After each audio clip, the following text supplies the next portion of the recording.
Irmãos, a paz do Senhor, graças a Deus por mais essa oportunidade que temos de estudar a Palavra de Deus. Todo mundo sabe que devido aos acontecimentos, às restrições colocadas pelo governo e também seguindo a orientação do nosso ministério, nossos cultos de terça-feira principalmente, o estudo especificamente, nós estaremos gravando e enviando aos irmãos para que demos continuidade ao que nós já começamos, que é a declaração de fé das Assembleias de Deus. Nós vimos anteriormente o primeiro ponto da nossa declaração de fé, vamos lembrar que são 16 pontos. Nós vimos a respeito da palavra de Deus, da inspiração da palavra de Deus.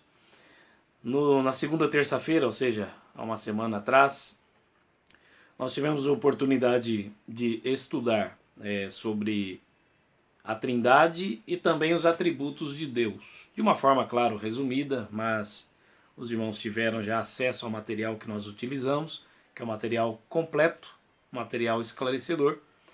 E hoje nós começaremos a estudar, nós vimos a Trindade de uma forma ampla, né? O Pai, Filho e Espírito Santo, e também os atributos.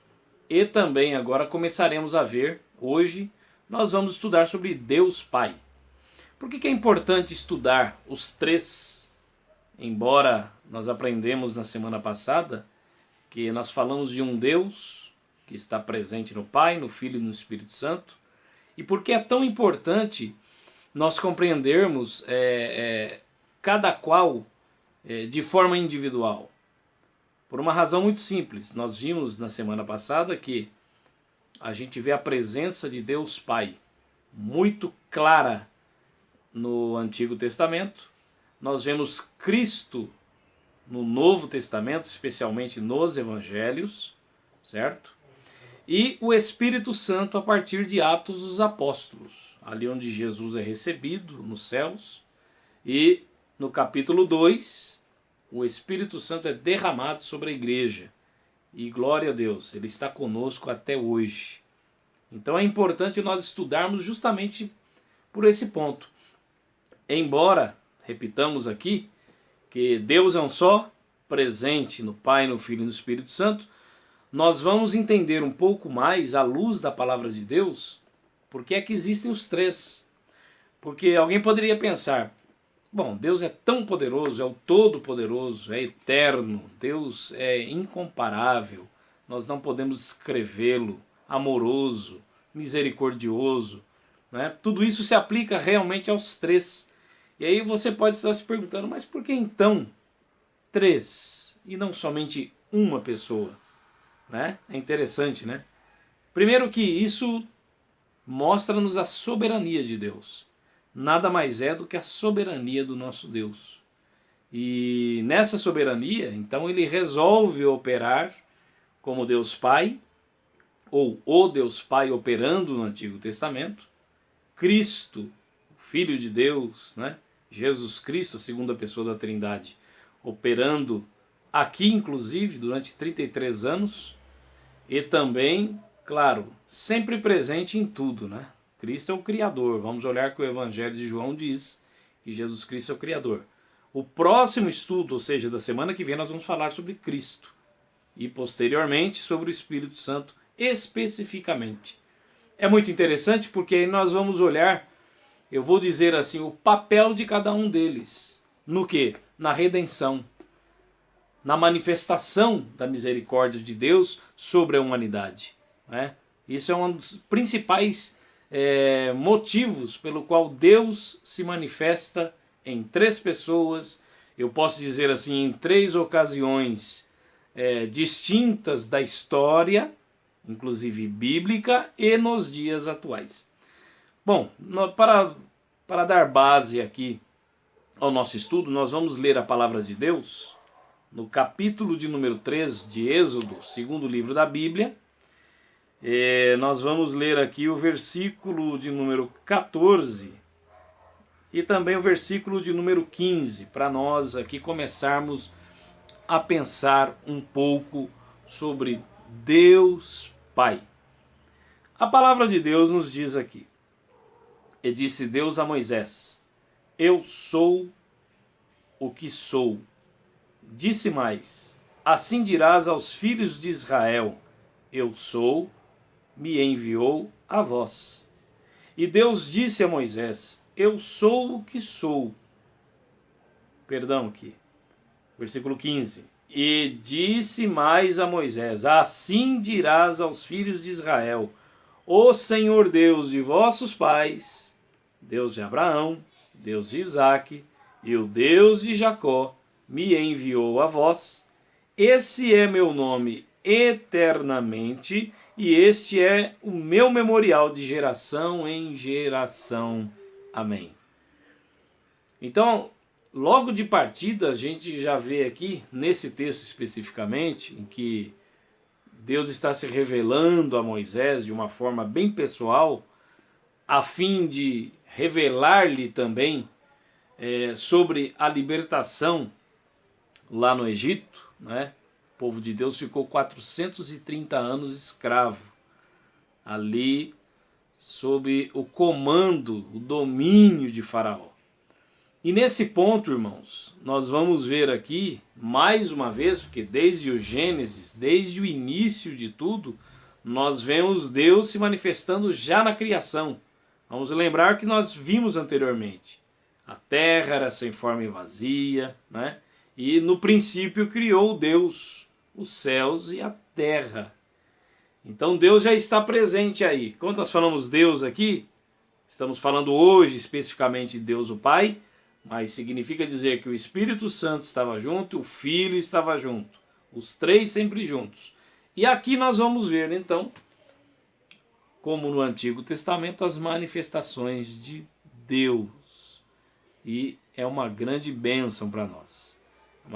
Foi uma grande bênção lá para o povo do Antigo Testamento, como nesse texto que o Senhor Deus, inclusive, faz lembrar a Moisés que ele é o Deus de Abraão, de Isaque e de Jacó, e que é também o Deus dele agora, e que é o Deus dos hebreus, que é o Deus de promessas e de cumprimentos.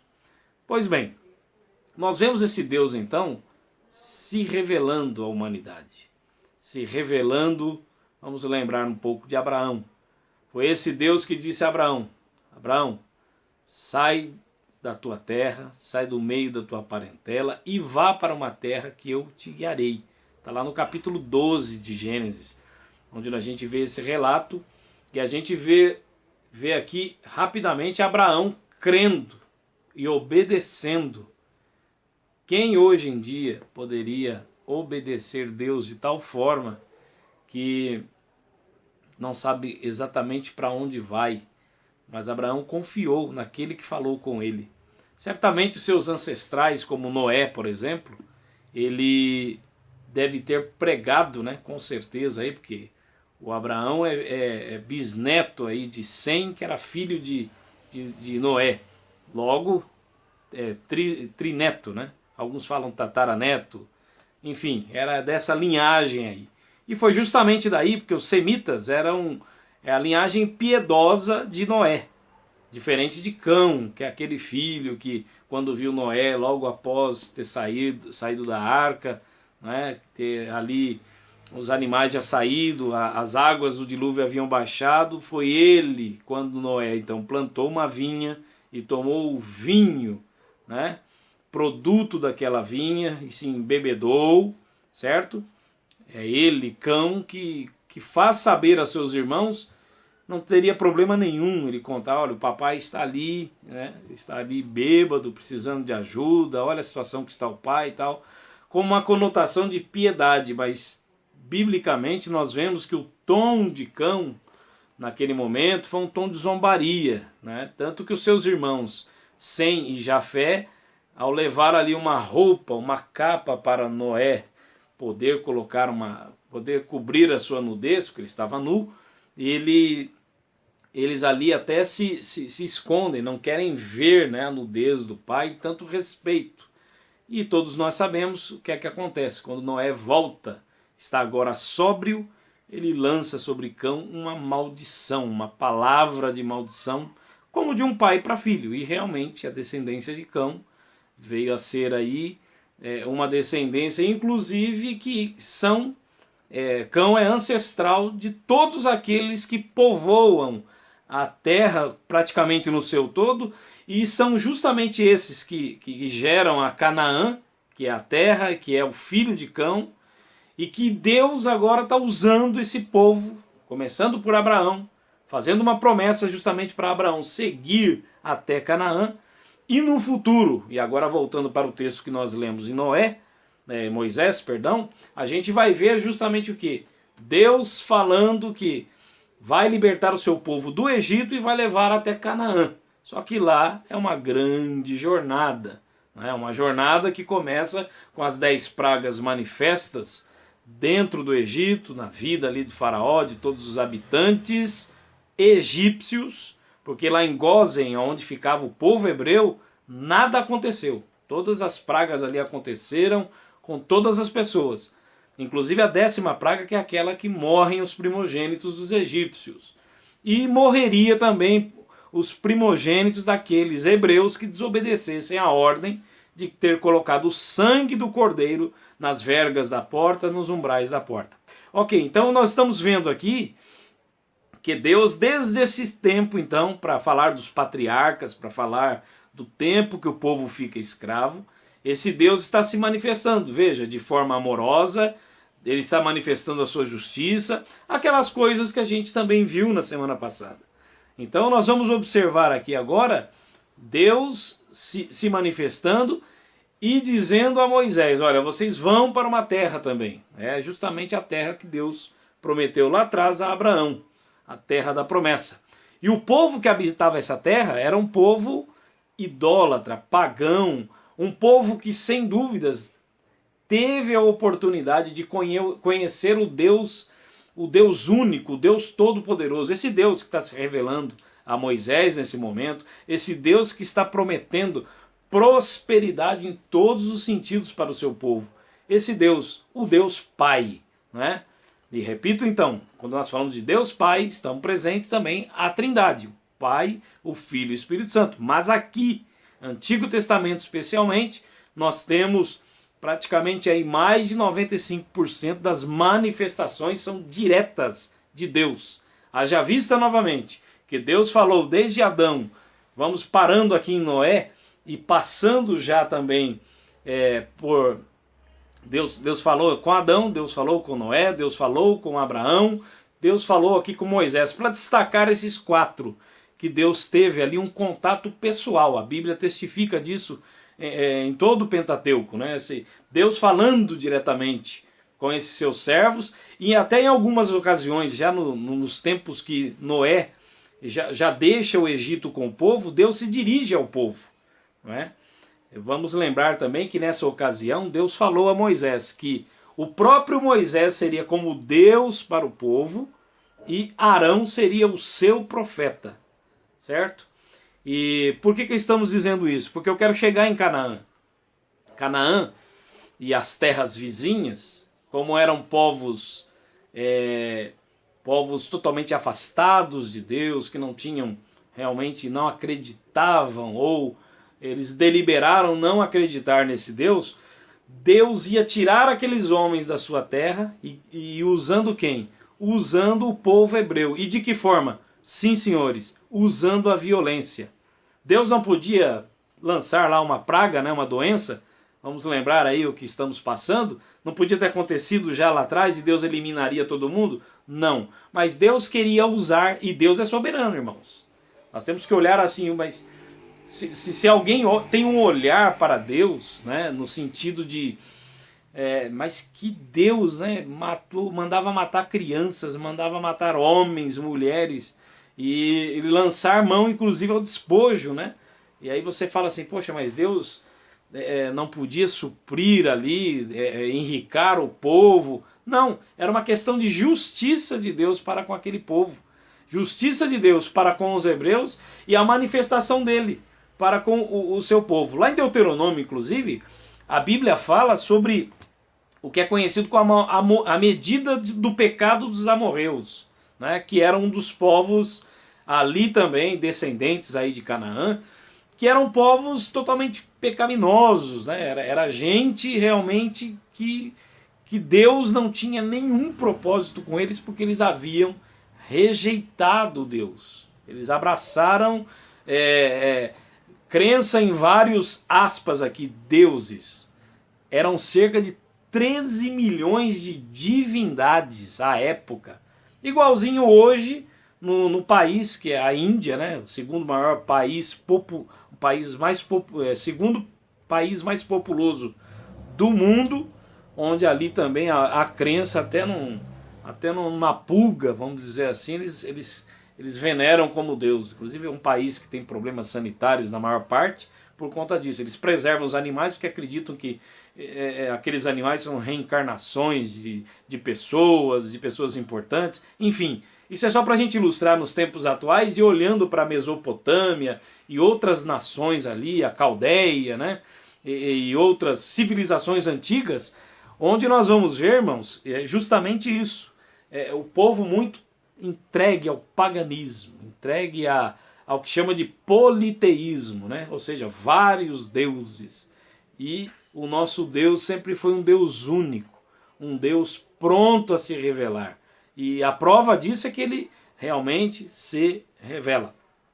Nós vamos ver então, em toda a Bíblia, em todo o Antigo Testamento, especialmente, que estamos vendo no dia de hoje, nós vamos observar aqui, primeiro, nós estamos vendo aqui a lei, né? O Pentateuco, o Gênesis, que é o início do mundo, das primeiras civilizações, o Êxodo, que é justamente, o nome já diz, a palavra Êxodo é quando alguém realmente sai de um lugar, vai para outro, e nesse contexto aqui, é Deus guiando o seu povo, Deus tirando o povo hebreu daquela fornalha de ferro, como certa vez ele disse também, através de um dos profetas, tirando aquele povo e os guiando agora para uma terra que mana leite e mel, a terra prometida, conhecida assim, né? Terra prometida, terra da promessa. E nós vemos Deus então se manifestando em toda a história. Quando a gente já olha, indo bem lá para frente, então nós vamos lembrar que no meio dessa caminhada, Deus recolhe Arão, Deus recolhe Moisés, que não entram na terra prometida, eles até contemplam, no caso de Moisés especialmente, ele chegou a subir no Monte Nebo, Deus mostrou para ele toda aquela terra bonita na sua abundância, mas disse, olha, para lá não entrarás, eu já tinha dito para você. E aí, todos sabem aqui que Josué dá continuidade a esse trabalho, né, de entrar na terra prometida, com as 12 tribos e com apenas homens que sobreviveram do deserto, porque Deus castigou, não é? Não só Moisés, não só Arão morreu, mas Deus castigou todo homem maior de 20 anos. 600 mil homens foram ali exterminados ao longo de 40 anos. Então, de 20 anos para baixo, sim, esses seguiram com Josué e com Caleb, que foram os únicos que daquela geração entraram na Terra Prometida. Indo mais à frente, nós vamos ver nos Juízes, né? Agora, quando o povo já está estabelecido, cada tribo estabelecida no seu local, na sua terra, na sua, vou chamar assim, a sua herdade, né? Deus havia colocado cada povo ali no seu devido lugar, e aquele povo que agora estava estabelecido começou a se esquecer de Deus. Foram passando gerações e aquele povo começou a pecar. Começou a se misturar. Porque lá atrás, em algumas ocasiões, nem todos os inimigos foram derrotados. Então começou a haver ali mistura de homens com mulheres, homens hebreus com mulheres estranhas e assim por diante. E aí começou a ter uma miscigenação. Deus não queria mistura no seu povo. O povo era suficientemente estabelecido, criado. Havia ali mulheres, havia ali homens para que eles casassem, constituíssem família. No entanto, o homem, por causa do pecado, vamos lembrar, começou então agora a colher, por assim dizer, o resultado da desobediência. E não foi diferente no tempo dos juízes. Então hoje, só para a gente retomar, a proposta é justamente olhar Deus no Antigo Testamento, a sua manifestação, Deus levanta muitos juízes. Deus levanta aqui, o livro de Juízes é um livro de 21 capítulos e mostra, né, ao longo desse livro, eu estou inclusive aqui folheando na minha Bíblia o próprio livro de Juízes, e a gente já vê aqui o início de tudo isso, que é a conquista, quando o povo então finalmente adentra a terra. Tem aqui a história de Caleb, né? Tem aqui justamente o momento, por exemplo, o capítulo 2 aqui, ó. Subiu o anjo do Senhor a Gilgal a Boquim e disse: do Egito vos fiz subir e vos trouxe à terra que a vossos pais tinha jurado, e disse: nunca invalidarei a minha aliança convosco. E quanto a vós, versículo 2, não fareis acordo com os moradores dessa terra, antes derrubareis os seus altares, mas vós não obedecestes a minha voz. Por que fizestes isso? Versículo 3. Assim também eu disse: não os expulsarei de diante de vós, antes estarão como os espinhos nos vossos lados, os seus deuses vos serão por laço. Aqui nós vemos a prova de Deus, Deus provando o povo, para ver se era obediente ou não. E foi o que aconteceu, o povo desobedeceu. Aí nós vemos aqui, de vez em quando, por conta dessa desobediência, os inimigos, no caso aqui, a gente já vê aqui o versículo 7, ainda do capítulo 2, serviu o povo ao Senhor todos os dias de Josué, e todos os dias dos anciãos que ainda sobreviveram depois de Josué, e viram toda aquela obra do Senhor que fizera a Israel. Faleceu, porém, Josué, filho de Num, servo do Senhor, com a idade de 110 anos. Sepultaram-no no termo da sua herança, em Timnat-Heres, no monte de Efraim, para o monte de Gaás. E aí nós vemos o versículo 11 dizendo: então fizeram os filhos de Israel, que era mal aos olhos do Senhor, e serviram aos Baalins. Baalins eram as estátuas dedicadas a Baal, que segundo eles acreditavam era o deus da fertilidade. Um falso deus, é claro. E deixaram, diz o versículo 12, ao Senhor Deus de seus pais, que os tirara da terra do Egito, e foram-se após outros deuses. Dentre os deuses dos povos, aqueles todos outros povos que Deus havia dito: olha, tirem eles daí, tomem posse da terra, a terra de vocês, eu prometi a Abraão, eu prometi a Isaac, a Jacó, a Moisés, e agora ele é de vocês. Veja que aqui ainda diz, eles foram-se após outros deuses, dentre os deuses dos povos que havia ao redor deles, e adoraram a eles e provocaram o Senhor a ira. O Senhor quem? O Senhor Deus. E aqui, relembrando, estamos falando de Deus Pai, sempre se manifestando, falando, usando profetas. E aí, meus irmãos, o povo começou a se arrepender. Deus levanta o primeiro juiz aqui, Otiniel. Eu não vou falar de todos os juízes, mas Otiniel, Eude, Jabim, né? Sangar. Jabim foi o rei de Canaã, foi um dos quais escravizou aqui o povo, maltratou o povo por causa da desobediência a Deus. Deus levanta Baraque, Deus levanta Débora ali como uma profetisa que as suas palavras dão ânimo a Baraque e ele vai à guerra. Deus levanta homens como Gideão, capítulo 6, um dos mais conhecidos, né? O Gideão, né? O menor homem da menor tribo, aquela humildade, perseguido, estava malhando trigo no lagar. Deus se manifesta também lá através de Sansão também, que é famoso, certo? A história dele, a vingança contra os filisteus. E aí nós vamos ver Deus usando esses homens para livrar o povo. Deus dava livramento, o povo se arrependia, tinha lá na média 40 anos, que é praticamente uma geração de paz, né? E aí, quando o povo se rebelava ou o povo desobedecia, Deus ia lá permitir que o inimigo fosse, os exércitos inimigos dominassem o povo. E aí o povo se arrependia. Então, a gente vai vendo aqui que Deus é um Deus misericordioso, de livramento já desde aquele tempo. Porque muita gente pensa, como eu disse lá no início do estudo, que Deus, né, no Antigo Testamento era mais cruel, muita gente morreu, etc. Morreu, irmãos. Igual um outro dia teve um debate sobre isso, eu vi um pequeno vídeo com respeito ao assunto. Deus quis usar aqueles homens para matar outros homens, para exercer o seu juízo. E se Deus então estava exercendo o juízo, tirando vida de alguém, por assim dizer, é porque aquelas pessoas diante de Deus mereciam receber esse tratamento. E nós não podemos julgar. Vamos dizer aqui, vamos lembrar, Deus é soberano.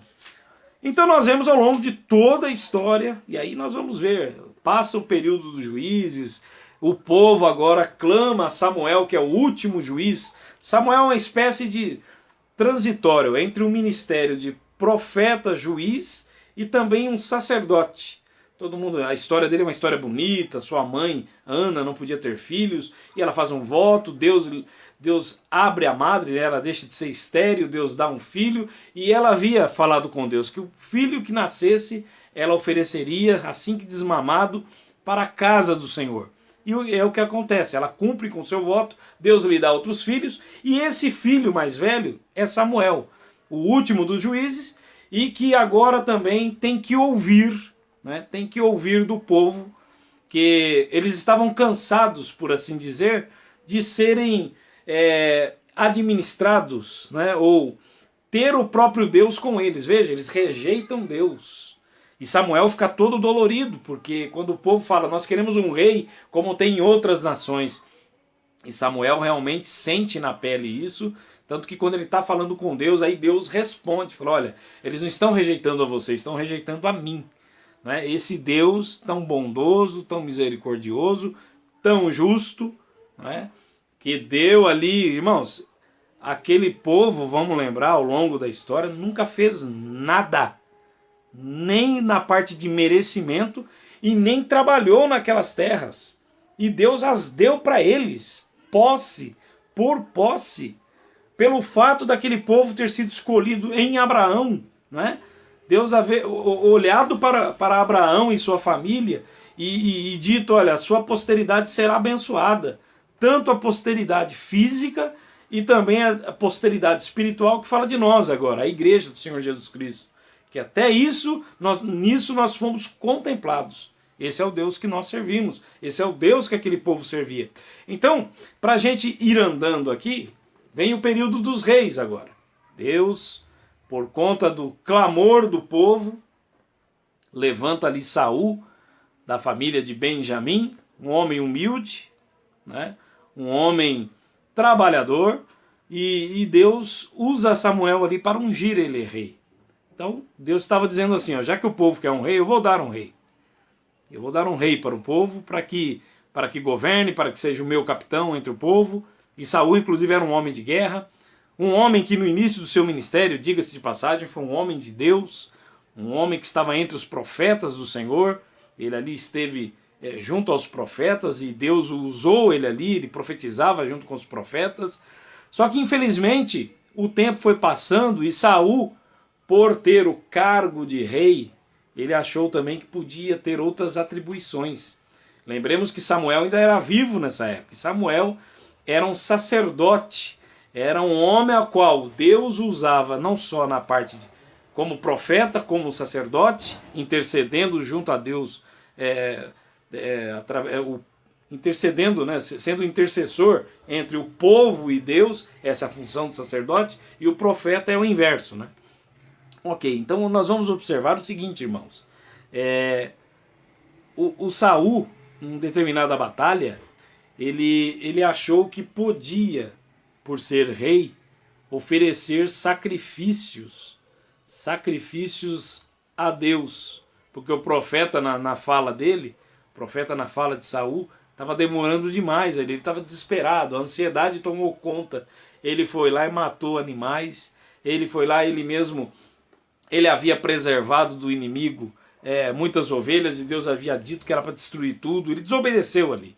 Então, quando Samuel chega, eu imagino Saul agora, apesar de já não estar mais obedecendo a Deus, ele fica assim com certo medo, com receio, e tem que ouvir do profeta que Deus naquele momento estava rejeitando a Saul. A história se segue, Deus se provê de um novo rei, né? Davi é ungido lá no meio de seus irmãos, né? Era o menor dos irmãos. Deus levanta Davi, um homem segundo o seu coração. Está escrito na Bíblia, lá em Atos também, capítulo 13, lá no Novo Testamento, vai relatar-nos, né, Paulo ali na igreja, ali, falando sobre Davi, sobre a promessa de Deus. Se não me engano, é o versículo de número 22, que a Bíblia diz que Davi era um homem segundo o coração de Deus. Um homem igual a todos nós, um homem falho, mas um homem que tinha facilidade de se arrepender diante de Deus. Um homem que compôs pelo menos aí 73 salmos, praticamente metade dos salmos de autoria de Davi. Um homem realmente, não só um guerreiro, um rei, um homem temente a Deus. Tinha defeitos como todos nós, mas era um homem segundo o coração de Deus. E aí segue-se a história. Eu levaria muito tempo para entrar em detalhes, mas nós vamos sempre ver Deus se manifestando. Sempre Deus fazendo promessas, inclusive promessas que dizem respeito também sobre Cristo, aos dias de hoje, a presença do Espírito Santo. Nós vemos lá capítulo 28 de Isaías, por exemplo, é uma promessa sobre o derramar do Espírito Santo à igreja. Joel, capítulo 2, versículo 28 ao 32, que todo mundo conhece, porque Pedro, quando prega lá em Jerusalém, né, no cenáculo, cheio do Espírito Santo, ele prega, ele lembra desse texto que era para todo Israel e agora também para todo o mundo, né, o mundo gentil, nós, né, que temos o Espírito Santo em nós também. Veja, então Deus, o Pai, também pavimentando o caminho da humanidade até chegar inclusive em Cristo, que é onde nós vamos ver semana que vem. Nós vamos verificar um pouco mais sobre Jesus Cristo, a segunda pessoa da Trindade. Certo? O tempo dos reis vai passando, Deus levanta aí no meio disso tudo profetas que inclusive não só profetizaram, mas escreveram livros, não é? Inspirados pelo Senhor. Nós estudamos lá na primeira lição, nós vimos justamente isso, a inspiração divina na vida desses homens que não só profetizam, mas escrevem livros durante o cativeiro. Deus pesa a mão sobre os reinos que se dividem depois de... Veja que depois de Davi, Salomão ainda é um reino único, um reino unido. Só que aí Roboão e Jeroboão, eles dividem o reino. 10 tribos vão para o norte, 2 tribos vão para o sul, ficam ali reinos distintos. O reino de Israel, praticamente, não houve um homem temente a Deus, não houve ninguém que temesse a Deus. Já no reino de Judá, houve algumas exceções. Acaz, Manassés foram reis pagãos, mas o restante dos reis eram reis tementes a Deus. Para os irmãos entenderem o quão confuso era já o ser humano ali, e até mesmo a liderança, né? A liderança ali, os reis, e até mesmo já nos tempos de Malaquias, finalizando o Antigo Testamento, nós vemos até a classe sacerdotal entrando em pecado, pecando, errando. Os sacrifícios que Deus havia estabelecido lá nos tempos de Moisés e que perdura, né, em todo o judaísmo, em todo o povo de Deus ali, a gente vai ver o quê? Vai ver que o povo, na verdade, toma para si como um fardo, toma para si como se fosse um peso para si, né? Um peso na sua vida, porque aqueles homens não tiveram mínimas condições. E ali, por conta de quê? Por conta do pecado que entrou no mundo. Agora, voltando um pouco sobre as profecias, então nós vamos ver aí profetas como Isaías, Ezequiel, Jeremias, Daniel, grande exemplo e testemunho que Daniel deu em seu tempo, não é? Ali passando pelo reino de Nabucodonosor, passando pelo reino que representava ali o reino da Babilônia, depois veio o reino do Medo-Persa, e em todos esses reinos foi um homem que deu muito testemunho, e Deus o usou para o seu tempo, né? Começa pelos propósitos que Daniel tinha quando era jovem. Ele juntou ali com Ananias, com Azarias, com Misael, e eles formaram ali, vamos falar, um quarteto de jovens tementes a Deus. Rejeitaram o manjar do rei, que eram comidas assim dedicadas a ídolos primeiro, e eles assentaram no coração, como todo mundo sabe, capítulo 1 de Daniel, e a partir disso Deus os usa de uma forma muito grandiosa, na parte dos sonhos, profecias inclusive, como disse há alguns minutos, profecias inclusive para o nosso tempo e para o futuro, profecias escatológicas, ou seja, estudo das últimas coisas. Daniel é conhecido realmente, o livro de Daniel é conhecido como o Apocalipse do Antigo Testamento. Claro, andando junto ali com o profeta Ezequiel, que também profetiza muito acerca do futuro. Muito bem, e praticamente já concluindo aqui o nosso rápido estudo, né, nós não temos como esgotar esse assunto. Nós falar de Deus é algo assim, é infinito, é infindável, certo? Então nós vemos aí Deus se manifestando sempre nos mínimos detalhes. E eu posso resumir a minha fala de hoje justamente nisso. No Antigo Testamento, Deus, o Pai, se manifesta justamente com todos os detalhes. E é gostoso você pegar o Antigo Testamento e ler ele desde o Gênesis até Malaquias e ver o transcorrer dessa história, né? Essa história que de certa forma é linda, apesar dos acontecimentos humanos serem trágicos, história de desobediência, de juízo de Deus sobre os homens que pecam, que erram. Haja vista que o cativeiro babilônico, por exemplo, Deus havia estabelecido lá atrás que a cada 7 anos, 1 ano a terra descansaria. Eles não deixaram a terra descansar, eles foram plantando ano após ano e coincidência? Não. Deus, quando estabelece ali o primeiro período ali, né, 70 anos que eles ficam escravos na Babilônia, a terra que eles tiveram que deixar descansou 70 anos, equivalente aí praticamente a 490 anos, numa contagem, né, se você considerar que a cada 7 anos a terra descansa um, você tem praticamente o 7 vezes 70, né, é isso mesmo, né?